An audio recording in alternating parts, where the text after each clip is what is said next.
ാനുള്ളത് ഇബാദത്ത് റമളാനിൽ മാത്രമല്ല, റമളാൻ കഴിഞ്ഞു അല്ലെങ്കിൽ റമളാനിന്റെ അവസാനമാകുമ്പോഴേക്ക് നമ്മൾ ചെയ്ത മുഴുവൻ ഇബാദത്തും നശിപ്പിച്ചു കളയാൻ പാടില്ല. പ്രത്യേകിച്ച് പെരുന്നാളിന്റെ പേരിൽ, ആഘോഷങ്ങളുടെ പേരിൽ, ആഭാസങ്ങളുടെ പേരിൽ. ചെറുപ്പക്കാരാ, നിങ്ങളെ ഹബീബായ തങ്ങൾ വല്ലാതെ ഇഷ്ടപ്പെട്ടവരാണ്. അതാ പ്രായമുള്ളവർ എന്നിൽ നിന്ന് മാറി നിന്നപ്പോഴും എന്നോട് ചേർന്നു നിന്നവർ, ഇസ്ലാമിനെ വളർത്തിയവർ, ഇസ്ലാമിന് ശക്തി നൽകിയവർ, അവർ യുവാക്കളാണ്. അവർക്ക് നിങ്ങൾ ഖൈറ് മാത്രം ചെയ്യണേന്ന് മുഹമ്മദുർ റസൂലുള്ളാഹി സല്ലല്ലാഹു അലൈഹി വസല്ലമ തങ്ങൾ യുവാക്കളെ ചേർത്ത് വെച്ച് പ്രഖ്യാപിച്ചതാണ്.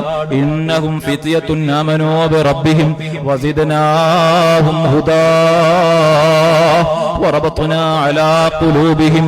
ഈ ക്വാളിറ്റി എല്ലാം സമ്മേളിച്ച യുവാക്കളാകണം, അർശിന്റെ തണലുള്ള യുവാക്കളാകണം. ഉപ്പമാരെ, തോന്നിവാസങ്ങൾക്ക് ഒരിക്കലും കൊടി പിടിക്കാൻ പാടില്ല.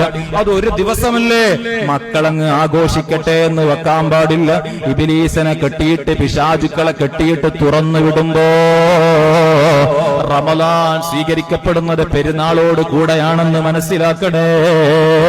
തമ്മാടിത്തരകൾക്ക് ചൂട്ടുപിടിച്ച് കൊടിപിടിച്ച് അവസാന ഈമാന് മുഴുവൻ നഷ്ടപ്പെടുത്തി ചെയ്തു വച്ച ഇബാദത്ത് മുഴുവനും കൊളമാക്കിയിട്ടങ്ങ് യാത്ര പോകുമ്പോ എന്തേ റമളാൻ ഉപകാരപ്പെട്ടോ? ഇല്ലല്ലോ. അതുകൊണ്ട് അള്ള പറഞ്ഞിടത്തു നിൽക്കാൻ കഴിയണോ? പരിശുദ്ധമായ ഖുർആൻ പറഞ്ഞിടത്തു നിൽക്കാൻ കഴിയണോ? ഹബീബായ തങ്ങൾ പറഞ്ഞിടത്തു നിൽക്കാൻ കഴിയണോ? അതിനപ്പുറത്തേക്ക് ഇസ്ലാം പറയാത്തൊരു ആഘോഷമില്ല. അന്യ പെണ്ണുങ്ങളുമായി കലർന്നുള്ളൊരു ആഘോഷമില്ല. അവർക്ക് കൈ കൊടുത്തിട്ടുള്ളൊരു ആഘോഷമില്ല. അവരുമായി ആർത്തുല്ലസിച്ചിട്ടുള്ളൊരു ആഘോഷമില്ല. അത് മുഅ്മിനിന്റെ അഡ്രസ് അല്ല, ഐഡന്റിറ്റി അല്ല. എന്റെ ഖൽബിൽ ഈമാൻ ഉണ്ടോ? എന്റെ ഖൽബിൽ തഖ്വയുണ്ടോ? ഞാൻ പേടിക്കുന്നത് അല്ലാഹുവിനെയാണ്.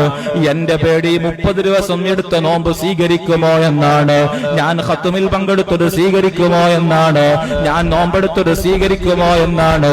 ഖുർആൻ ഓതിയിട്ടുണ്ട്, റബ്ബ് സ്വീകരിക്കുമോ എന്നാണ്. ഇങ്ങനെ പേടിക്കുന്ന ഖൽബോടുകൂടെ ജീവിക്കാൻ കഴിയണോ? അല്ലാഹുവേ, ഞങ്ങൾക്ക് സലാമത്ത് തരണേ അല്ലാഹ്.